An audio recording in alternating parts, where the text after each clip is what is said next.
All right, we're live. Okay, I'd like to bring the meeting to order.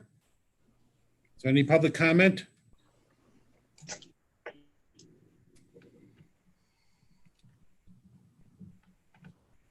Okay. Can we have approval of the minutes of the March 4th, 2020 meeting? So moved. I'll make Have a second? second. All in favor? Aye. Opposed? Aye. Carried. Can we have the executive director's report? All right, we obviously got things later, but we did get contact with the ABO. After a while, they are going to require us to either do an audit or provide a statement for the auditor for the first annual report. So we are in communication with the auditor. I have an appointment with Evelyn and him set up for next week to get that going. The ABO has relaxed their submission deadlines. We submitted the reports that we could submit, and we just need this one clearance document to submit the rest. So we're good with them. We're working through that process as everything's changed through this. We do anticipate that there's going to be a CFA, a consolidated funding round for 2020. It has not been announced as of yet. They're probably working to incorporate some of the additional stimulus money that's the CARES Act has brought into the state through the Community Development Block Grant Program and some of the other programs. But we are staying tuned. We were in contact with the New York State Office of Community Renewal that encouraged us to apply and said they're going to be moving ahead with the round. We are getting some inquiries for regular loans.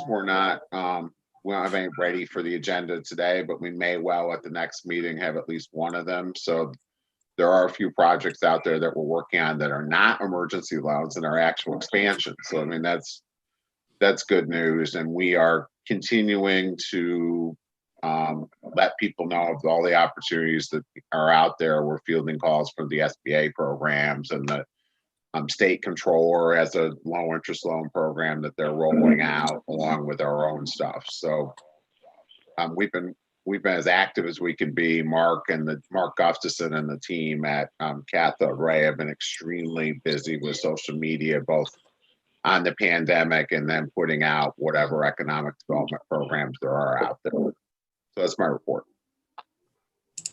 Okay. We need approval of the policies and procedures. Carl, do you want to present them?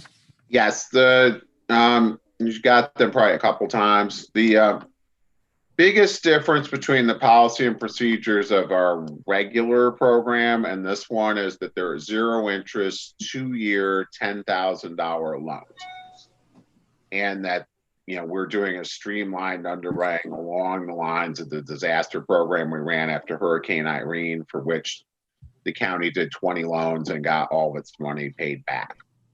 So there's 3 loans on the application that we'll go into later today, but this is the policies and procedures that we'll be evaluating all the disaster loans on. So we have to approve these first, and then we can approve loans based on these. So the loan applications that you saw are integral part of this, but that's the basic difference, that we're doing a streamlined thing. It's based on job retention and not job creation, which is an eligible activity under the Community Development Block Grant Program.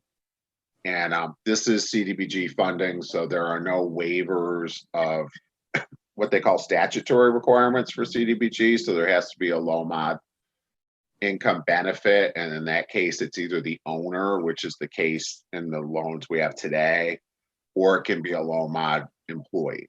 It can be either or based on the situation. It's just what we have today is the first one. So those are the main differences between them, and because it's a separate program, we need to approve them. Hey, can I have a motion to approve it? I'll make a motion. Can I have a second? I'll second it. All in favor? Aye. Aye. Thank you. Carried. The next one is we did, before this all got started, we did put out an RFP for consultant services. We did get several inquiries, pandemic or no pandemic, but we only got one actual bid, and that's from Harrison Studio H. Sickerman and Associates, who the county's been working with for, a long time. And I personally have worked with for over 20 years back to my days in Tompkins County. They're a very professional firm, and they have done a lot of work on the county side with the policies and procedures, including evaluating the policies and procedures of this. So we have a lot of confidence that they'll be an excellent choice for us to do enhanced underwriting and things like that on an as needed basis. We did put it in the contract reporter. We did put it in the paper. We followed a number of procurement things so that it is unfortunately a single source. You'd love to have multiple bids, but that's what we have. And I think we have a very good firm. I think we should move ahead.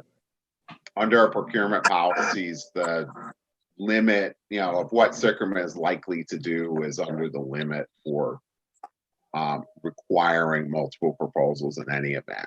But we wanted to do a public bid for numbers. It's always good to do a public bid when you can and it's appropriate. Okay. There's a resolution that would ask for approval of. We have a motion to approve the resolution. Linda will move that. Can I'll we have second it. a second? All in favor? Aye. Aye. Aye. Carried. All right. Now So as we get to the loans, I would request that we have a brief executive session. Okay. Need a motion in a second. We have a motion to go into executive session. I'll make a